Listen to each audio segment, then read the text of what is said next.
Oh, jam! Hello, everyone, and welcome to this early, but still super late TMP Nerf report.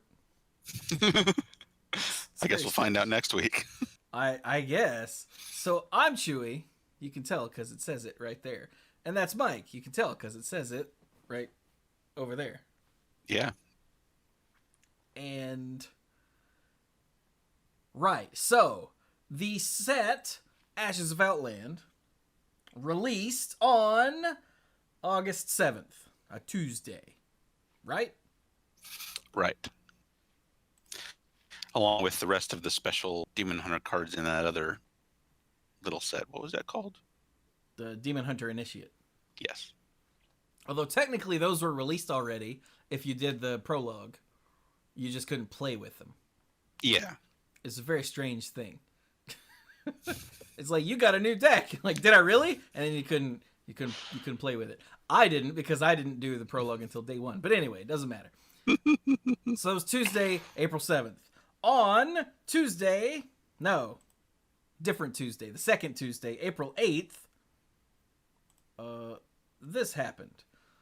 August Ayala, who is Ixar, who's the, what's it say? Lead for card design and Battlegrounds on Hearthstone, tweeted this: "We're planning on making some balance changes that should go out today. Cards we're looking at are Skull of Gul'dan, Imprisoned Antian, I-Beam, and Eldrachi Warblades. We'll send out the final info from our official channels when it's ready." Now, sometime during day one,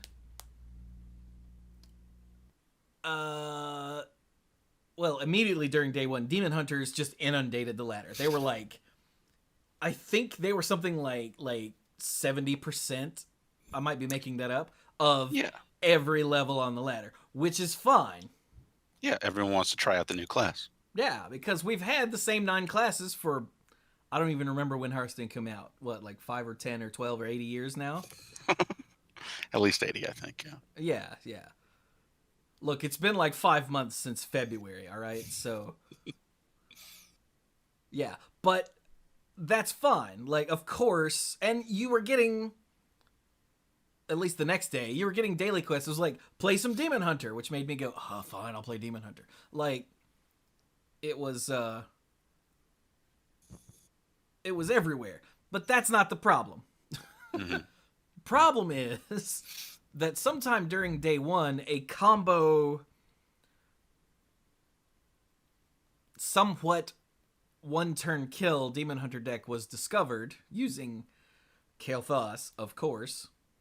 And I'm pretty sure, I thought I remember us talking about that when we were going through our preview discussion for the set. So I think so. It was kind of out there for everyone to see. But the consistency, the problem was it's super consistent. Like, it takes a lot of cards to get to, but like to make happen for the OTK. But because Demon Hunter had so much card draw, it wasn't hard. Probably the most that's ever been concentrated in a class. At least it feels like that. It does, yeah. And I understand that they wanted to push the new class.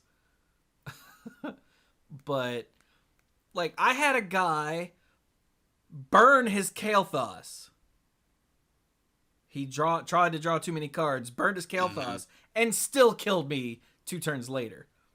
And there was nothing I could do. Wow. Because I wasn't playing a freeze effect. And so I couldn't freeze his face, so I was going to die. And taunts don't matter because of either Kain, the legendary, or because you can cast all the spells to buff up your attack and then cast, what is it, Blade Dance? Yeah. Which does damage to all of the taunts. You know, if you set up like 3, like 8 health taunts, you're like, ha, can't get me. He could just buff up his power and then cast Blade Dance and go, prr, prr, prr, and they die, and then he hits you in the face. Like, nothing stops it, and it's super consistent because of the insane amounts of card draw. And I was gonna stream Wednesday night. I was gonna stream Hearthstone, and I went, nah, not gonna, because it felt like a waste of time. It would just make me angry. And then I think while I was streaming Skyrim, I saw this, or right before, I saw this, and I was like, oh, good.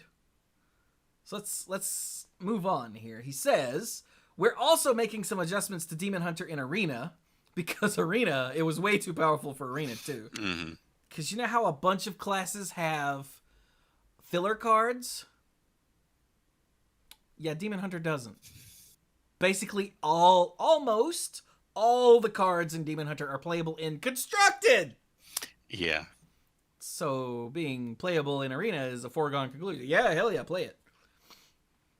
Let's see. As for Demon Hunter class balance, we'd like to keep the class-defining pieces more powerful while pulling back on the cards that make DH feel like it's good at everything. Which it is. The expectation should be that there will be a lot of balance iteration over the next few weeks. We'll be making changes a little more frequently until we feel that DH is a fun, unique, and balanced state. It also says we have another patch planned, which you can't see any of this. Whoops. We have another patch planned for next week that will address any further changes we want to make to Constructed, Battlegrounds, or Arena. So let me reiterate. This was day 2. Yeah.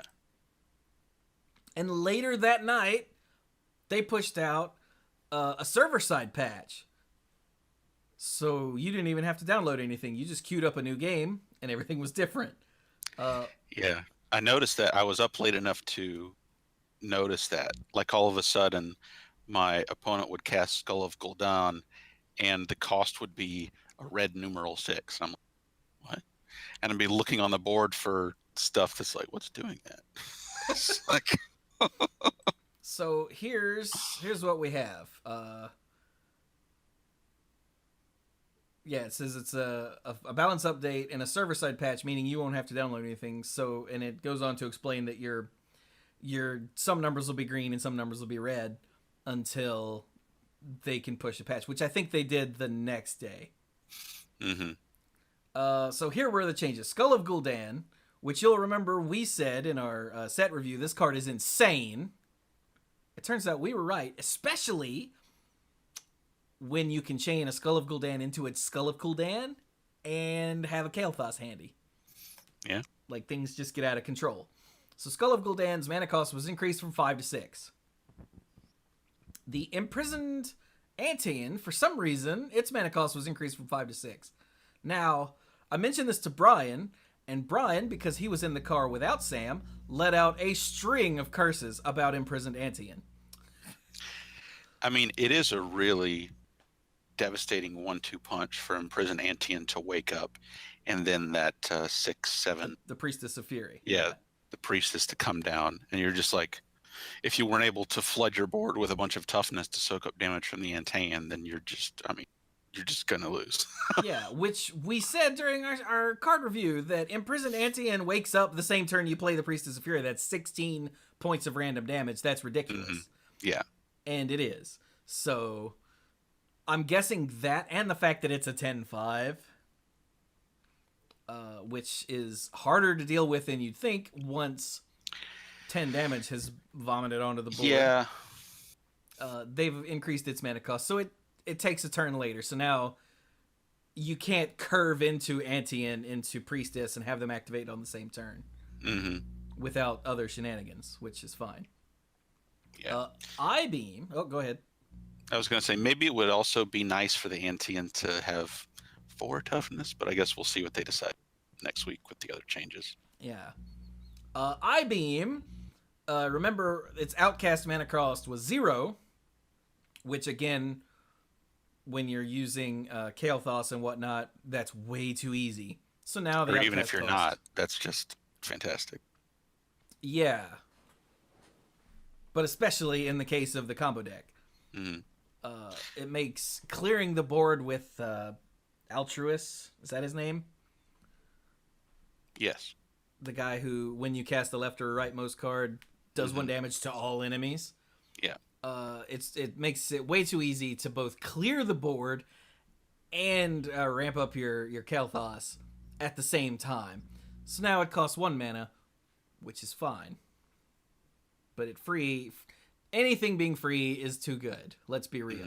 Like the main reason that this works so well is because of Twin Blades or Twin Strike, the one that gives you a second 0 cost thing that immediately goes to the right side of your hand. Yeah. I hope like that card is probably fine by itself, and it makes Altruist kind of work better. But with Kel'Thas, dude, it's too good. So, yeah, I-Beam costs 1 now if it's Outcast. And an interesting note, yeah, I was thinking about bringing this up and decided not to, but then Kovo in chat brought it up. If you draw your I-Beam with the Skull of Gul'dan, it'll be free. But if it's on the left or rightmost side of your hand, and when it's Outcast, it still costs 1 because it's not a reduction. It just says Outcast, this costs 1. So if it's free, not on the edges, but it costs 1 on the edges, that's pretty funny. But it is very confusing. I was very confused the first time I noticed that too. I mean, I kind of like it personally. It makes it a little more... It's a small nerf to Skull of Gul'dan in a weird way. Well, sort of, but that means you don't have to go through the additional step of sculpting your hand to get it. I mean, not really. I mean, it only sort of... I don't even know what I'm trying to say here. It's really hard to evaluate. It's really hard to evaluate now that I stop and actually try to do it. Yeah. What kind of impact that is. I think it does add another small layer of skill to be free if it's not Outcast, but cost 1 if it is, and I'm fine with that myself. But then the final nerf, the Eldrachi Warblades, the 2/3 weapon with lifesteal, is now a 2/2 weapon with lifesteal, and that's a minor decision, but I really like it. Yeah, I feel more comfortable with that. I remember when we first saw it, I was like, wow. To see it had 3 durability. 2 was much more reasonable. Yeah. So there's a lot of conspiracy theories running around that, well, they knew it was too powerful and they released it to get hype. I don't think so, no. Mike, what is that thing that you said before? It was one of the responses to that Twitter announcement. The guy said, and this is, sounds like a joke, but it's truer than a lot of people realize. There's probably more hours of gameplay in the first 10 minutes of a Hearthstone expansion's release than the Blizzard team is able to test in months. It's true. I don't actually see that tweet myself, so I won't bother trying to dig it out, but that's a good point. That's a thing that Magic players should understand. Because we've like anytime that horrible things get missed, it's like the play balance, or what is it, play design team is very small. And they're not testing necessarily for, is anything going to get broken? Like, that's not their main job. Their main job is to make sure that it's a good product. Yeah, that it plays well. Yeah, and testing for, is this going to break any formats? Like, it's not that easy. Yeah, they think about that, but sometimes there are last minute changes that people don't get to test enough. Exactly. And also, like, Vsauce 2 actually just released a video a few days ago of, can being stupider make you smarter? And the idea is that if you set, they had the, okay, it's a video about a test that was done with questions about buckets of water that hold a certain amount, and you're trying to get to a certain amount. Oh, So you've got, like, one that holds 23, and one that holds 8, and you're trying to get to 15. Well, it's easy. You fill this one up and you pour it into that, and now you've got that amount, right? Yes. So they iterated on that over and over and over until people taking this test got that in their head that that's how you solve all these. And then they did one where you don't need the, like, adding more and more, you know, buckets. And you get to the one where you don't need the big one at all. Oh, And people were like, it's not possible. You can't do it. It's like you've got like a 20 and a 5 and a 3, and you need 2. And they're like, you can't do that with the... And then I'm just making numbers up. They're like, you can't do that because there's no way to get... Well, if you fill up the 5 and pour that into the 3, you've got 2. Ding. But because it doesn't need the big one, because they'd learned that that's how these things work, they couldn't actually see it any other way. Mm-hmm. And we've all been locked into stuff like that before. I remember the Boomsday Project, the Solo Adventure, the Puzzle Labs, the one with Defile. In my brain, Defile is used to clear boards. So I was trying to use it to kill everything, and you're supposed to use it to get everything weaker. And I could not get around that. Like, I kept trying to use Defile to clear everything, and that's not what it was used for in that puzzle. And I got locked into it. And that's how... I think that's how, like, play design and play testers and Hearthstone and whatnot, their job is a completely different thing. Their job is to make sure that everything functions properly and is good. It's not, is this going to break the format? Because even if you're like, it's so obvious if you just play like 3... I saw a tweet. It was like, if you just play 3 games with Demon Hunter, you'll see that it's broken. No. That's not how it works. And think about it. You, as someone who watches like streamers and whatnot play these things, it took you more than 3 games of watching someone play to realize it was broken. It did. Shut up.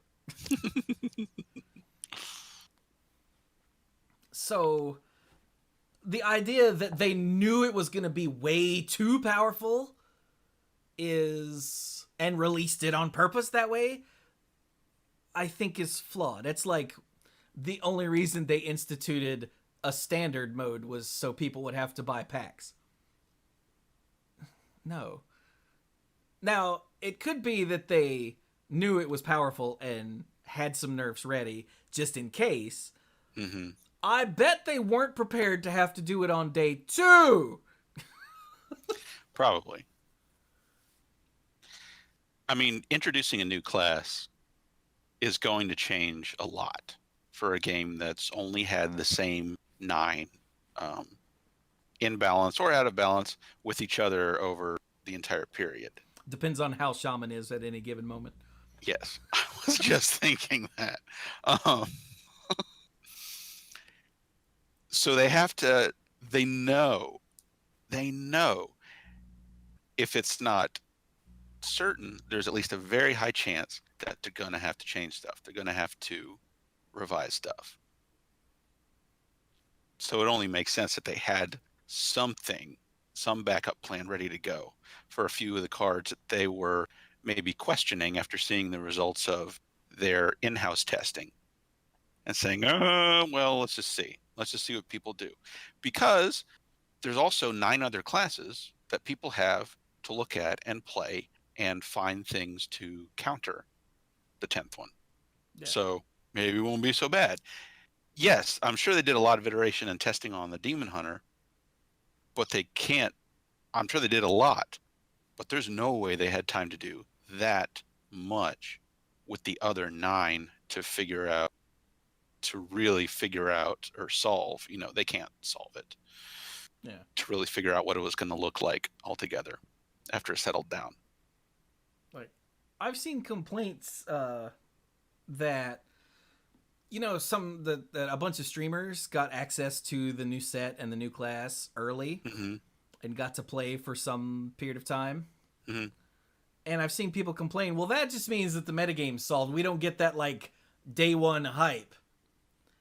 And I think this is proof that that's not the case, because there are a bunch of streamers playing Demon Hunter. Not one of them figured out the OTK deck that day. Mm-hmm. Now, sometime during day one, it was figured out. But I don't think that, like, I don't know if Zalay's the one who figured it out or if he's the one who just made it popular. But Yeah. I don't think Zalay was like, I found a one-turn kill deck, but I'm going to sit on it until day one. Like, Zalay may be kind of a dick, but I don't think he's that kind of a dick. Why do that when you can get all the sweet views now playing it? Yeah, exactly. Because then you might be able to be the only person that ever played it. Because then Blizzard will go, uh-oh, and nerf it before the set comes out. Mm-hmm. So, yeah, I know a lot of people like to think that Blizzard is an evil company that is always out to screw you, the player, but...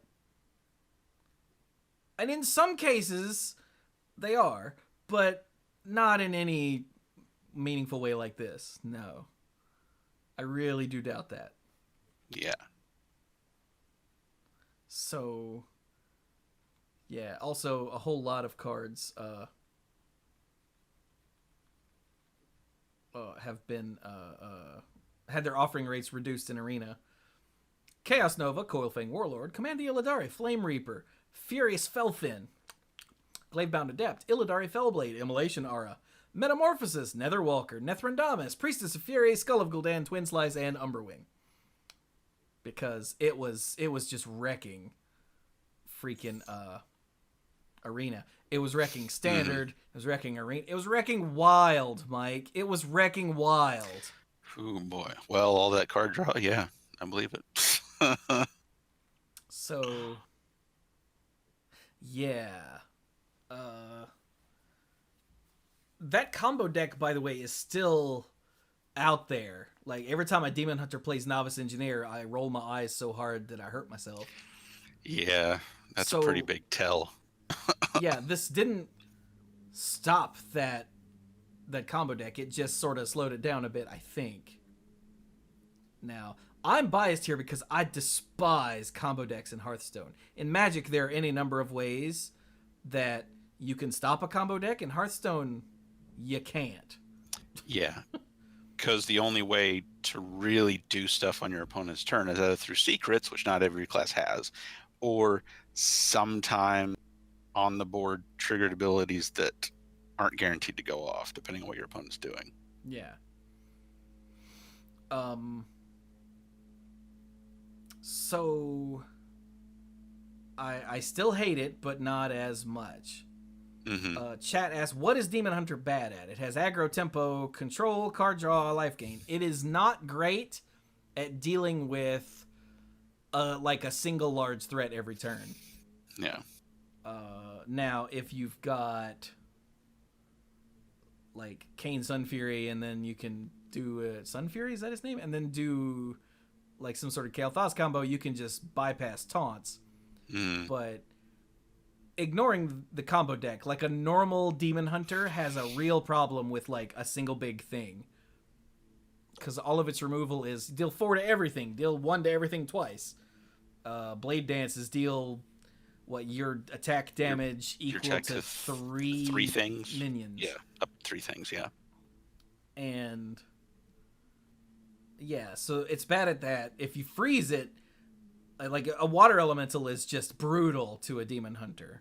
Yeah, that really changes the way they're able to play. So much more than any other class. Yeah, I find that hilarious that a stupid 3/6 that freezes things is like, hey. Also, there's that neutral minion that says freeze an enemy. Is probably also worth putting into decks these days. But that's really their only weakness. Because they've got all kinds of aggro. They've got all kinds of tempo. They've got card draw out the ass. They've got all kinds of healing. I remember saying that it's good that they have so much life gain because they're going to be using their face to hit things. But it's out of control. They heal more than a freaking priest. Yeah, it's a lot. And unlike priests, when they heal, they're hurting you. So I fully expect to see more nerfs in the future. So yeah, that's why this stream and probably this YouTube video have been named Demon Hunter Nerfs Part 1 question mark. Cause damn. I don't know what else would be a thing to be nerfed, but again, that's not my job. Yeah, I remember reading something, I don't remember if it was on Twitter or in one of our Discord channels or what, about switching the priestess to a start of turn trigger as a then no one would ever play her. Yeah, it'd be kind of well, I mean, she has 7 toughness, right? So it's not nothing. True. You don't have a 0 chance of getting it. I honestly I like the priestess. I think Mm-hmm. I haven't had that much trouble beyond day 1 against like normal demon hunter decks. Not that much. It's the combo one that drives me up the wall, and I said the guy burned his Kael'thas and still killed me. Come on. But I think a big thing they could do, which would probably help Wild slightly too, would be to change Kael'thas. Apparently, Kael'thas originally said your third turn or your third spell each turn is free. And at the last minute, they changed him to every third spell each turn is free. Yeah, to make it more exciting and fun. I get why they would do that, but if it was a last minute change, yeah, those don't turn out well sometimes. Yeah, I've heard Kibler say that was a very late change to try to spice him up a bit. And I'm like,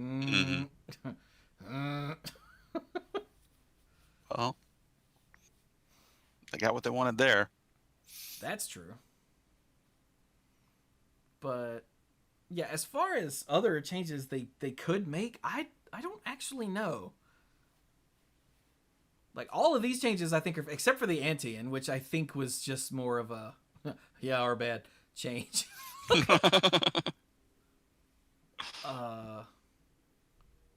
But the Skull, the I-Beam, and the Warblades are all really good starts. Mm-hmm. And honestly, I don't know what else. And like they could make Inner Demon cost 9. They could. Although that doesn't stop the Kael'thas. That doesn't change anything about Kael'thas, yeah. But it like if you hit it with a skull, it still takes up a significant chunk of your turn. Mm-hmm.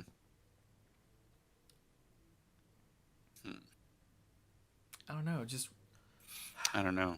Remove that card draw from the silence. Oh my god, that silence for one that draws a card is just unreal.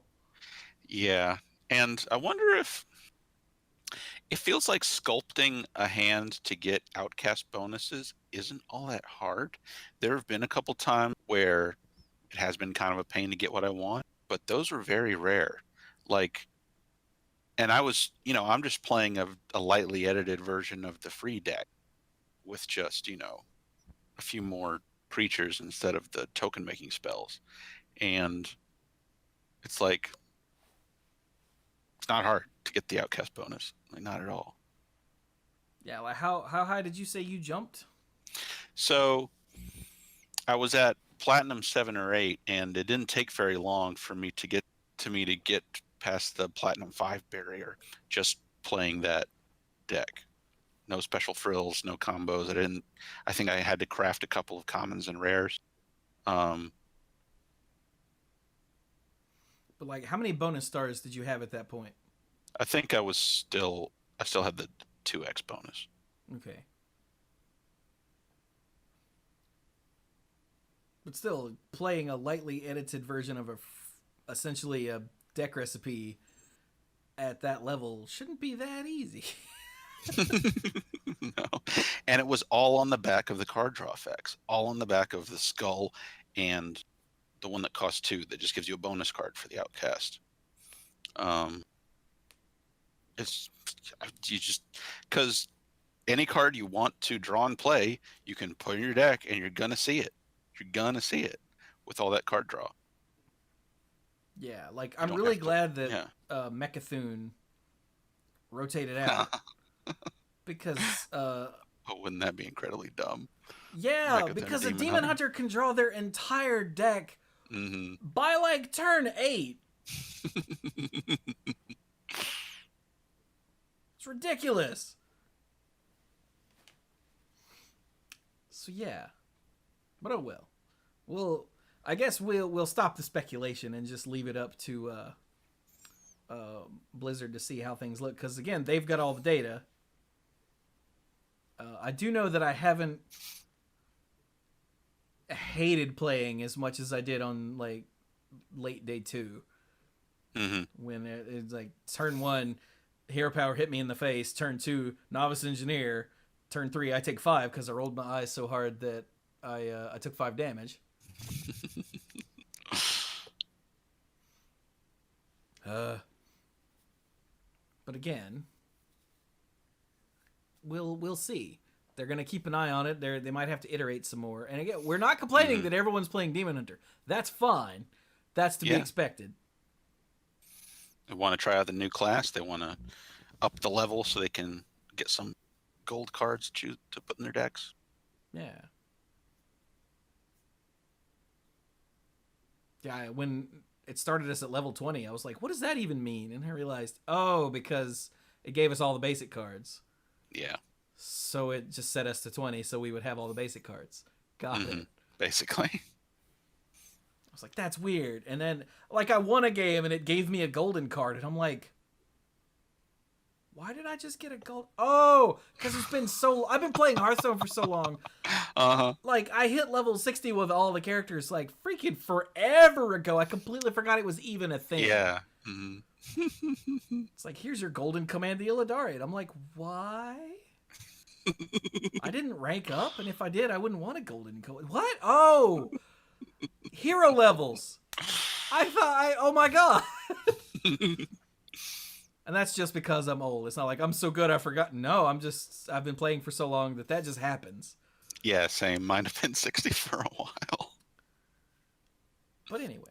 All right. Well, this has been the first, probably, of the Demon Hunter Nerf reports. Thank you, Mike, for joining me in the middle of the day.